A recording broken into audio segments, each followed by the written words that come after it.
Good morning everyone. तो बेटा last class में हम लोगों ने बोरॉन फैमिली को खत्म किया था, तो इनऑर्गेनिक केमिस्ट्री अपना चल रहा था। तो अभी इनऑर्गेनिक केमिस्ट्री को उसको थोड़ा सा होल्ड रखते हैं कि काफी लंबे टाइम से इनऑर्गेनिक चल रहा है कंटिन्यूसली। तो अभी हम लोग स्टार्ट करते हैं फिजिकल केमिस्ट्री। तो अभी हमारे पास नया चैप्टर हम लोग आज स्टार्ट करेंगे, क्लास 11th का है। कौन सा? Chemical equilibrium.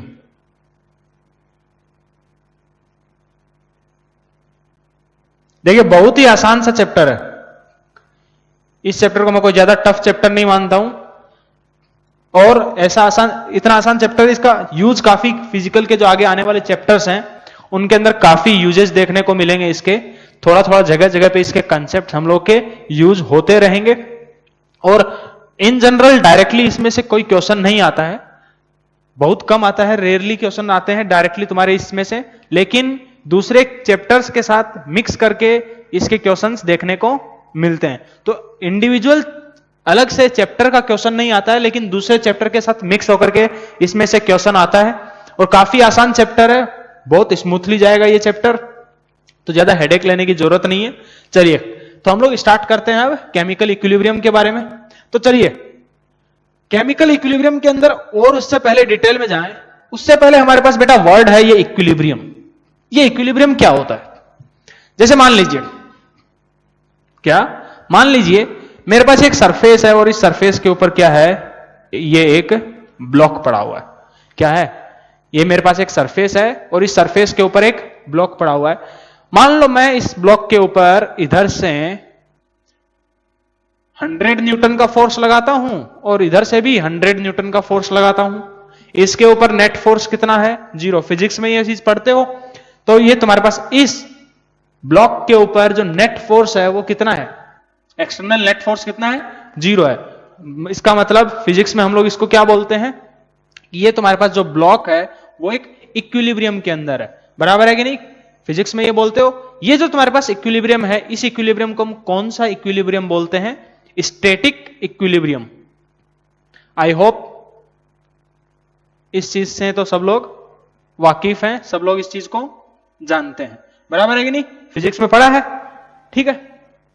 अब हम लोग यहां पर किस टाइप के इक्विलिब्रियम को पढ़ेंगे? जैसे यहां पर मैंने देखा कि ये तुम्हारे पास ब्लॉक है, हम लोग यहां पे ब्लॉक्स वगैरह इन चीजों के बारे में नहीं देखेंगे, ठीक है। अब मान लीजिए, तो स्टैटिक इक्विलिब्रियम क्या है? जहां पर तुम्हारे पास बॉडी क्या हो? रेस्ट में हो, उसका कोई मूवमेंट ना हो। अब मान लीजिए मेरे पास क्या है बेटा, एक ये कंटेनर है। क्या है? मान लीजिए मेरे पास ये एक कंटेनर है, और इस कंटेनर में पानी भरा हुआ है। क्या भरा हुआ है? पानी, ठीक है। और अब मैं क्या करता हूं, इसके ऊपर से एक नल लगा, यहां पर ऊपर में एक नल लगा देता हूं, और उस नल से लगातार इसमें पानी भरना स्टार्ट हुआ, ठीक है। अब अगर ऊपर से लगातार इस नल से कंटेनर के अंदर पानी भरेगा, तो ये तुम्हारे पास जो पानी का लेवल है वो लगातार इंक्रीज करेगा, करेगा कि नहीं?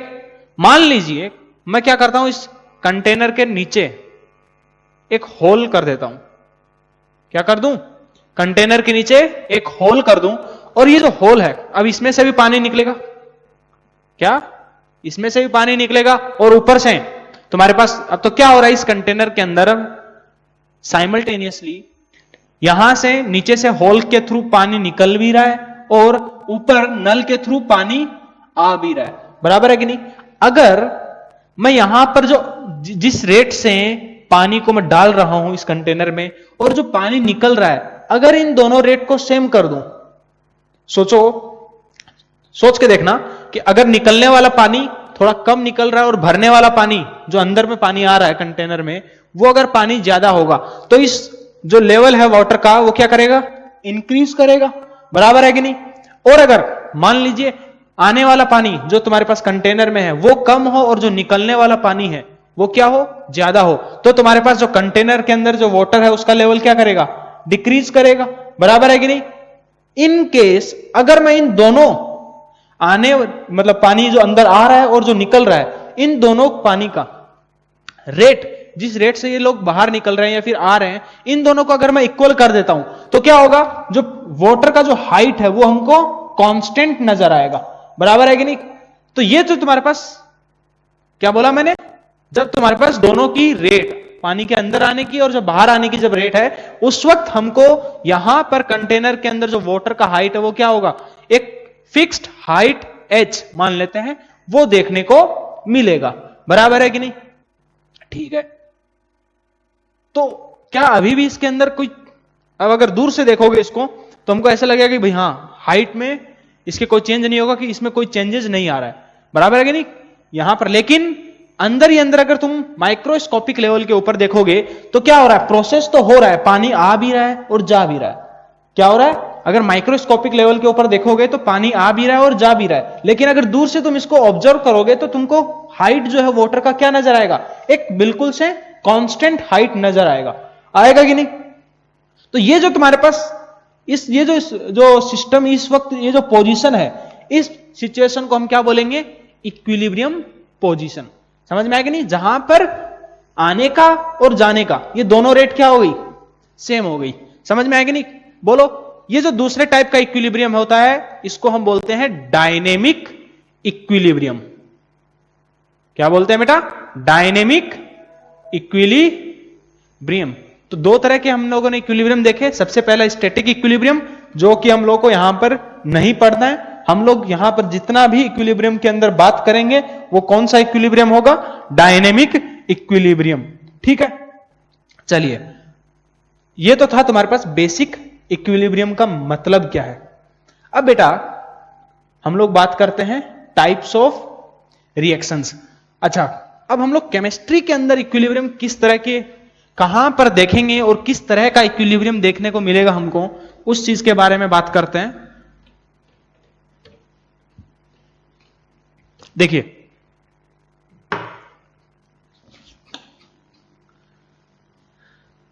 हम लोगों ने पढ़ा है, जैसे मान लीजिए अभी हमारे पास इक्विलिब्रियम का कंसेप्ट कहां से आया, यह थोड़ा सा समझने की कोशिश करना, उसके बाद हम लोग इसको डिटेल में पढ़ना स्टार्ट करेंगे।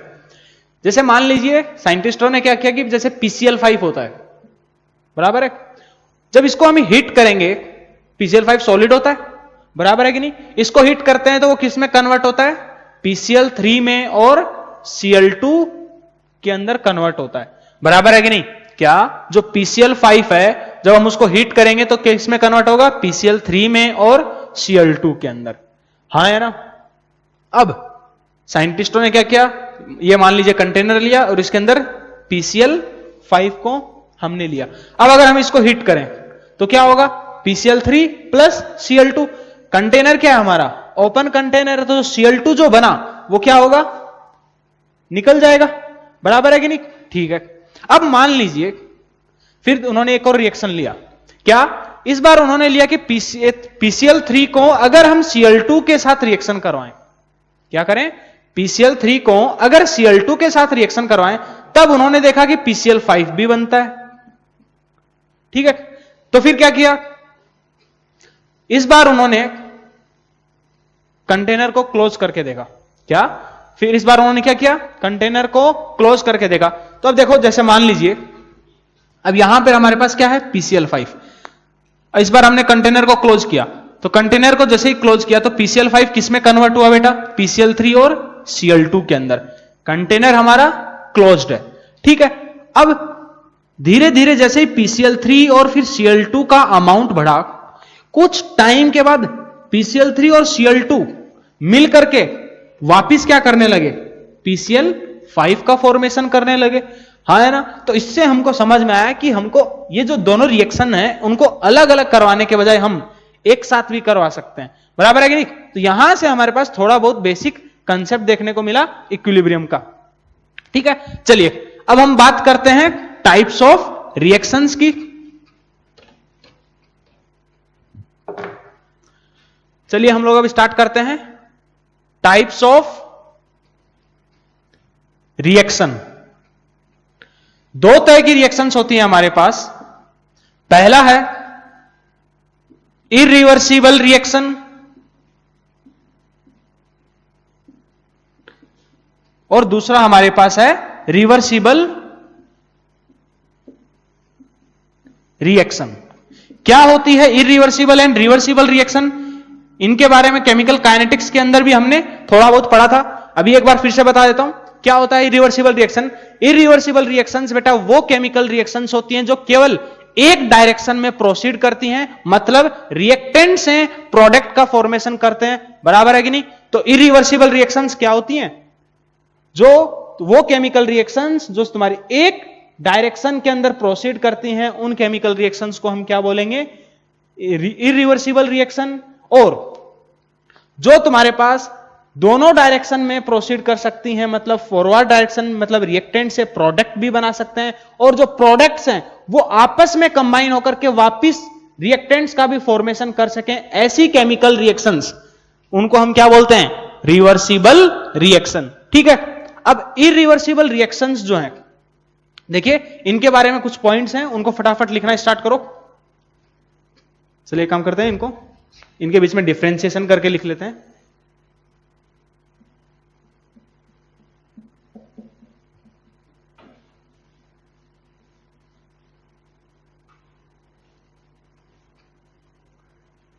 सबसे पहले हमारे पास है इरिवर्सिबल रिएक्शन। इरिवर्सिबल रिएक्शन के बारे में सबसे पहला पॉइंट क्या लिखोगे?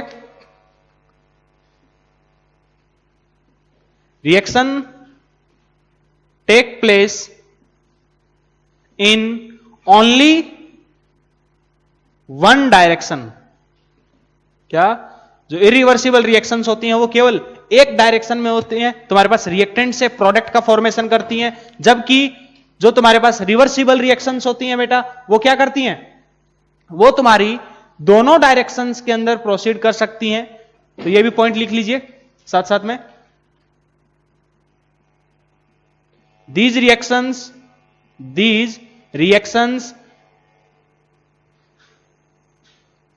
take place in both direction। both direction का मतलब क्या है? That is forward as well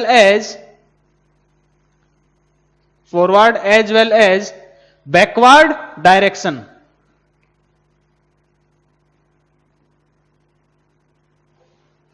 ठीक है, जैसे मान लीजिए हमारे पास रिएक्टेंट R1 प्लस R2 दो रिएक्टेंट्स हैं,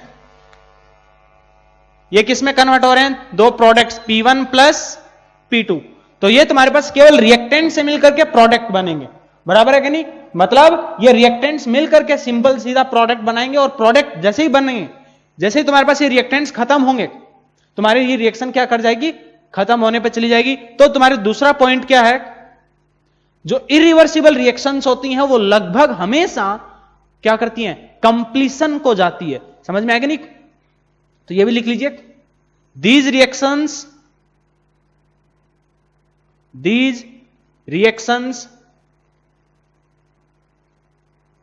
proceeds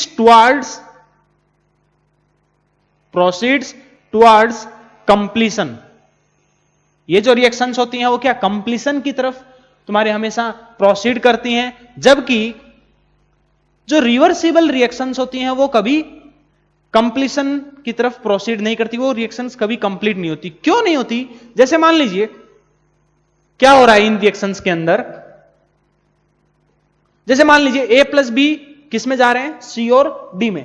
तो शुरुआत में क्या होगा कि A और B मिलकर के क्या कर रहे हैं? C और D बना रहे हैं, बराबर है कि नहीं? फिर थोड़ी देर बाद C और D मिलकर के क्या करने लग जाएंगे? फिर से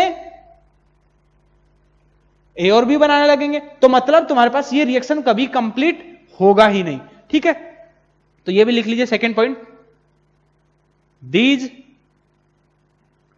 reaction never goes for completion. Never goes for completion. ठीक है, ये इनके बीच में सेकंड पॉइंट होगा।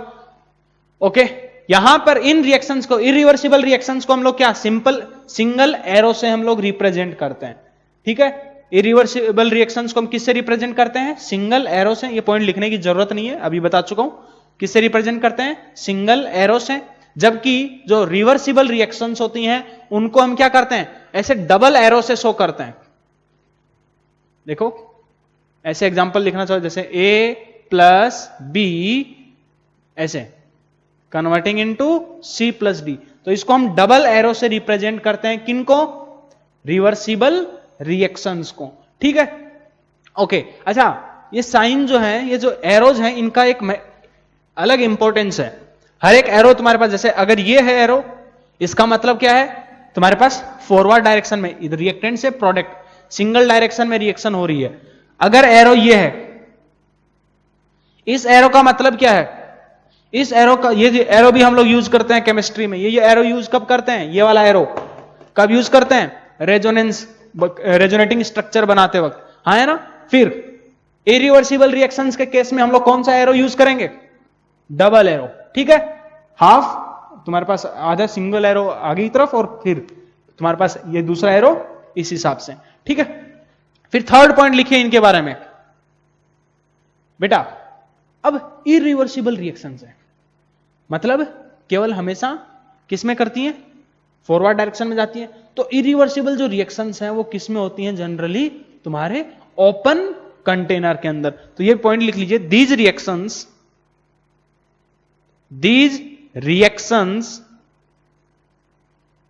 takes place in open container. ठीक है, इनके बारे में लिख लीजिए। तुम्हारे पास जो इक्विलिब्रियम है बेटा, वो हमेशा कब स्टेब्लिश होगा? क्लोज्ड कंटेनर के अंदर। तो ये लिख लीजिए, दीज रिएक्शंस always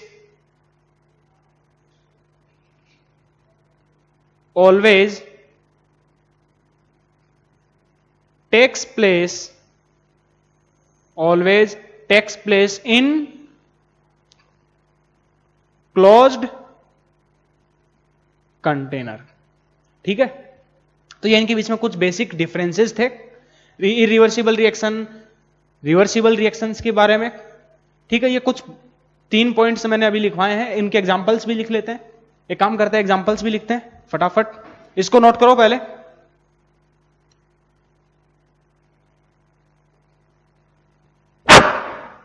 लिख लिया? चलिए काम करते हैं, अब इनके एग्जांपल्स लिखते हैं।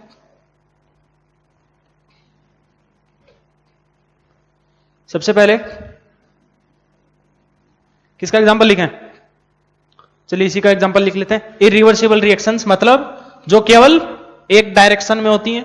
इनके कुछ एग्जांपल्स लिखते हैं, जैसे कि सबसे पहला एग्जांपल इसका, न्यूट्रलाइजेशन रिएक्शंस। जितनी भी न्यूट्रलाइजेशन रिएक्शंस होती हैं, एसिड बेस जो रिएक्शंस होती हैं, जिन एसिड प्लस बेस मिलकर के क्या बनाते हैं? Salt plus water. वो हमेशा क्या करती हैं? सिंगल डायरेक्शन में, एक डायरेक्शन के अंदर प्रोसीड करती हैं। तो वो तुम्हारे पास, जैसे कि एग्जांपल लिखिए इसका, जैसे कि NaOH प्लस HCl। एक क्या है? एक एसिड है, एक बेस है, बराबर है कि नहीं? ये तो तुम्हारे पास क्या बनेगा बेटा? NaCl, सॉल्ट साथ में वाटर, बराबर है। तो ये किस टाइप की रिएक्शन है? केवल एक डायरेक्शन में प्रोसीड कर रही है, फॉरवर्ड डायरेक्शन में।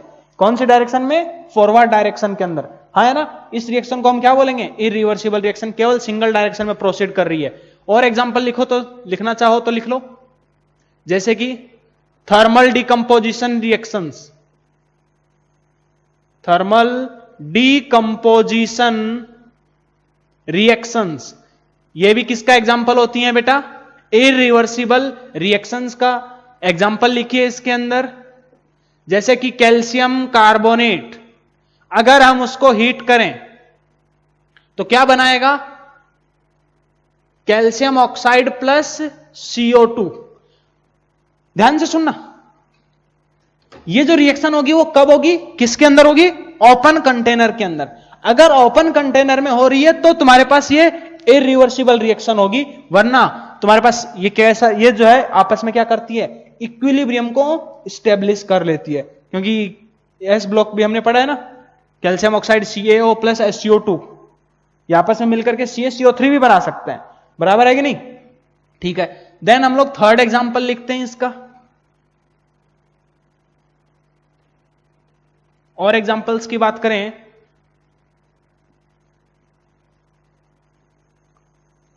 जितनी भी तुम्हारी कंबसन रिएक्शंस होती हैं, क्या जितनी भी कंबसन रिएक्शंस हैं वो सब किसका एग्जांपल्स हैं? इरिवर्सिबल रिएक्शंस का एग्जांपल है। कंबसन रिएक्शन मतलब क्या?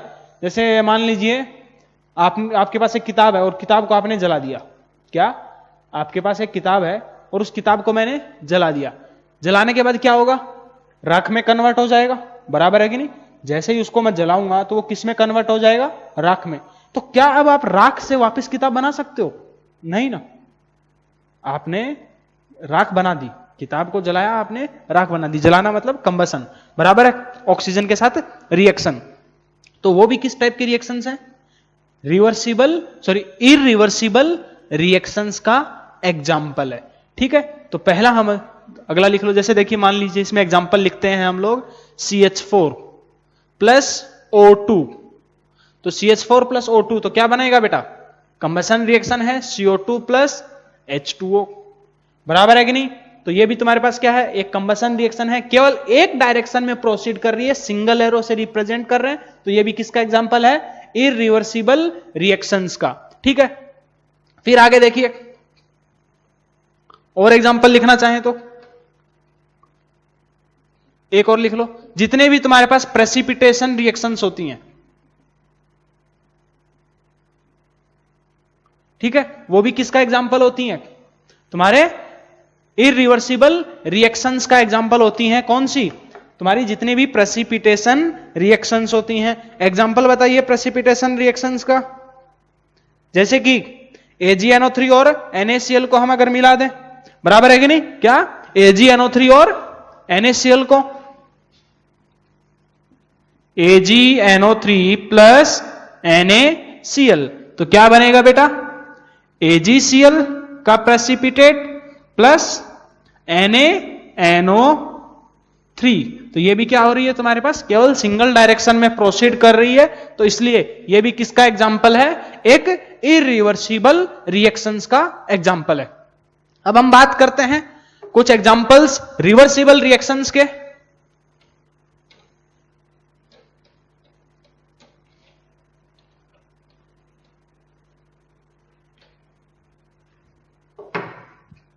देखिए, अब हम लोग बात करते हैं इधर में दूसरी साइड में रिवर्सिबल रिएक्शंस के एग्जांपल।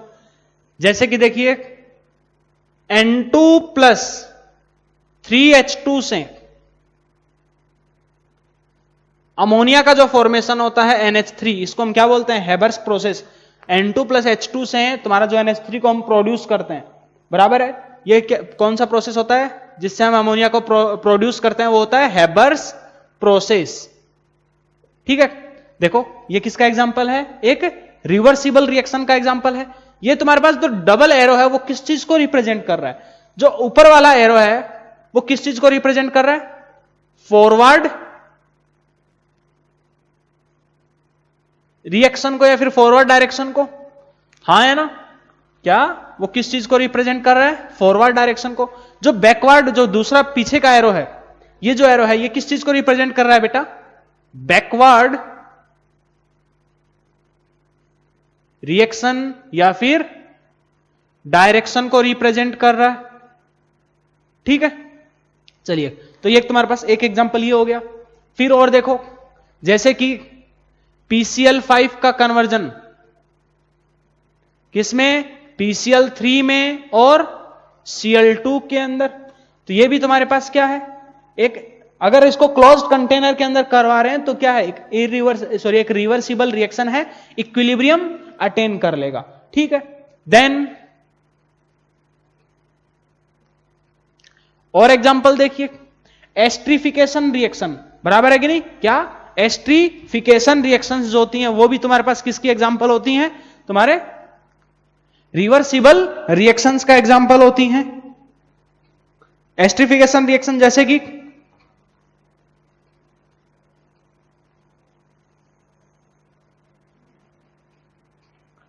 बोले तो एस्ट्रिफिकेशन रिएक्शन, बोले तो CH3, जैसे कि मान लीजिए एसिड प्लस एल्कोहल, C2H5OH, इससे किसका फॉर्मेशन हो रहा है? एस्टर का, CH3COO C2H5 साथ में H2O, बराबर है। ये भी कैसा रिएक्शन है तुम्हारे पास? एक रिवर्सिबल रिएक्शन का एग्जांपल है। देखिए मैं जितनी भी रिवर्सिबल रिएक्शंस रिप्रेजेंट कर रहा हूं उन सब में मैं डबल एरो को शो कर रहा हूं। तो ये जो डबल एरो है वही क्या बता रहा है? तुम्हारे रिवर्सिबल रिएक्शन को। और हमको जितना भी इक्विलिब्रियम, केमिकल इक्विलिब्रियम जो हमको देखने को मिलेगा यहां पर, क्या हमको जो भी इक्विलिब्रियम स्टेब्लिश जहां पर भी होगा वो कहां पर, कौन सी रिएक्शंस में होगा? रिवर्सिबल रिएक्शंस में होगा। इररिवर्सिबल रिएक्शंस में कभी भी इक्विलिब्रियम स्टेब्लिश नहीं होगा। तो ये एक पॉइंट लिखना चाहो तो लिख सकते हो, इररिवर्सिबल रिएक्शन के अंदर क्या? दे नेवर अटेन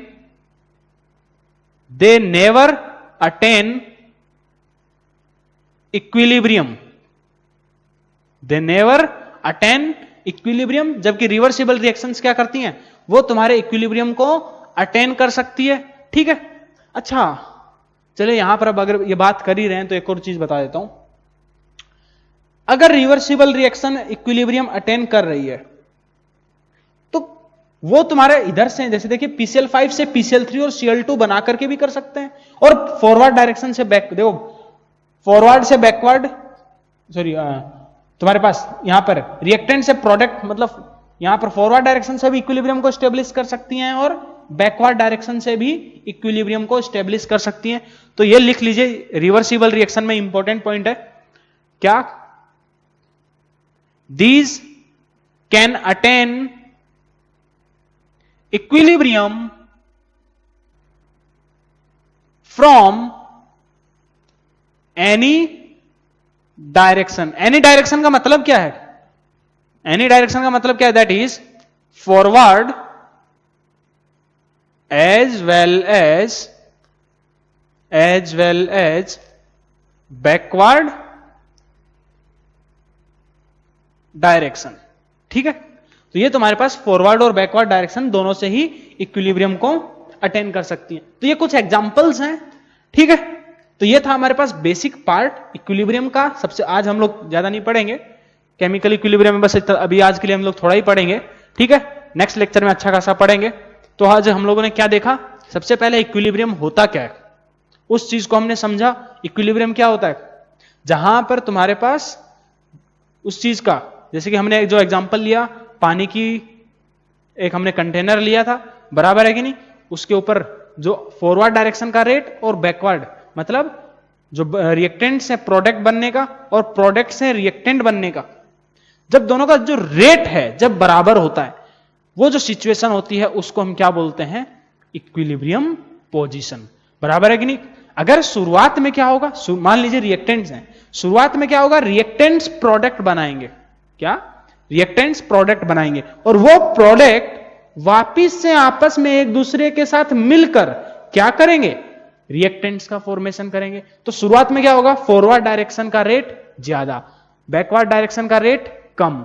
धीरे धीरे क्या होगा? दोनों बराबर होने लगेंगे, और जिस टाइम पर दोनों बराबर होंगे उस टाइम पर हमको क्या देखने को मिलेगा? इक्विलिब्रियम देखने को मिलेगा। समझ में आया कि नहीं?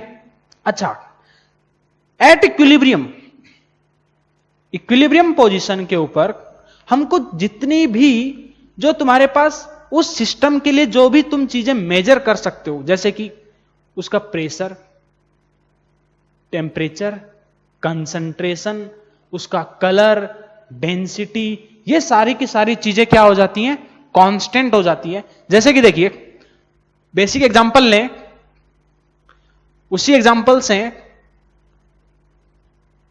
देखिए, अगर मैं पानी ऊपर से डाल रहा हूं और यहां से नीचे से निकल भी रहा है, तो इक्विलिब्रियम पे क्या होगा? अगर दोनों का रेट सेम है, मतलब ये फॉरवर्ड डायरेक्शन है और मान लीजिए ये बैकवर्ड डायरेक्शन है, मान लें एक बार एग्जांपल के लिए मानिए ये फॉरवर्ड डायरेक्शन और ये बैकवर्ड डायरेक्शन, ठीक है। अगर दोनों बराबर हैं, इसका मतलब क्या? यहां पर उसकी हाइट कांस्टेंट हो गई, हुई कि नहीं? वो कंटेनर में जो वाटर है उसकी हाइट क्या हो गई? कांस्टेंट हो गई। उस वक्त तुम्हारे पास उसकी जो हाइट है, अगर तुम दूर से देखोगे तो तुमको कांस्टेंट नजर आएगी, बराबर है। मतलब उसकी जितनी भी फिजिकल प्रॉपर्टीज हैं वो सारी की सारी क्या हो गई? कांस्टेंट हो गई। इसके अंदर जितने यहां पर वाटर के मोल्स हैं, क्या वाटर के मोल्स चेंज होंगे? नहीं ना, नहीं चेंज होंगे। तो इक्विलिब्रियम आने के बाद तुम्हारे पास उस सिस्टम की जितनी भी मेजरेबल प्रॉपर्टीज हैं वो सारी की सारी क्या हो जाएंगी, कांस्टेंट हो जाती हैं। जैसे कि प्रेशर, टेम्परेचर, कंसंट्रेशन हो गया, डेंसिटी हो गया, उसका कलर हो गया, ये सब चीजें हमको क्या देखने को मिलेगी, कांस्टेंट देखने को मिलेगी। जैसे कि एग्जांपल एक और ले लेते हैं इसी में, जैसे मान लीजिए I2 सॉलिड,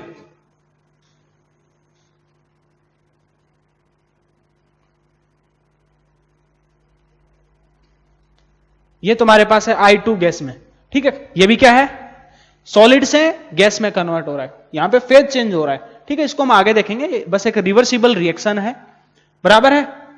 चलिए इसके बाद हम लोग इसके आगे का जो पार्ट है, तुम्हारे पास अलग अलग टाइप के इक्विलिब्रियम, उसको हम लोग नेक्स्ट लेक्चर में देखेंगे। आज का लेक्चर यहीं पे स्टॉप करते हैं, ज्यादा आज का लेक्चर हो नहीं पाया, ठीक है।